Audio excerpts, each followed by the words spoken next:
So being a discerning mind is really the most important thing here. The idea of the standard path is gone.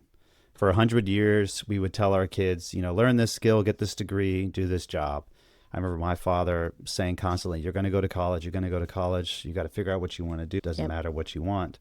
AI just deleted that map. If we raise our kids to be experts in any specific software or language or discipline, it's going to have some kind of shelf life. You don't know if it's actually going to exist in the future. So that's what's really scary right now.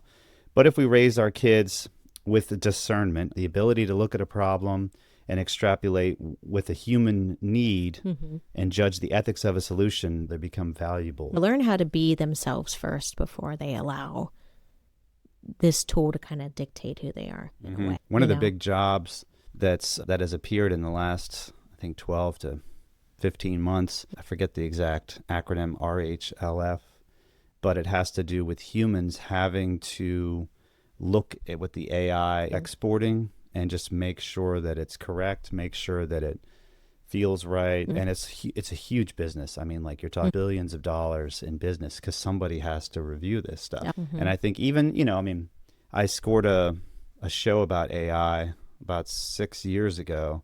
And in the series, they followed a trucking company that was using AI. And it helped the drivers. It caused a lot of less accidents, but they still needed a human driver in every single truck. And they needed humans to help fix the computer systems and run it. So there was just a lot going on that still needed people. Yeah. You go to McDonald's and there's no human beings in there. That's going to be a long time. They might have the ordering things already, but I mean, they freeze up. They still have issues. Right. Humans become obsolete in certain areas of the field.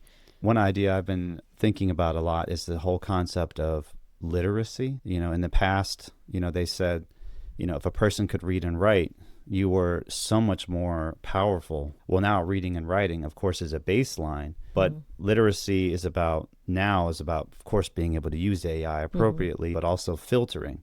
We get hit with tons of AI-generated content, but again, filtering. So if you ask ChatGPT a question and it shoots some stuff out, you need to be able to discern whether it's incorrect, whether that's even valuable. Is it useful? Is it just garbage? Is it worth getting excited about? That filter is where humans are. Yeah, that would be probably for like teenagers right now. I would say conversations to have. Yeah. Because I was listening to a podcast the other day with this gentleman right here. Wiley, that's it. I was going to say Hiley. I was like, no, that's not it. Wiley. And he was talking about, learning how to write a 3-paragraph paper, why that's still important. And, that's going to be applied more to, like I said, like the teenager generation right now is to understand this is about learning about how to have conversations with human beings. Sure. Because we're still going to encounter each other every day. Or, learning how to research and make up your own mind, about specific things and not allowing the chatbots to make up your mind for you.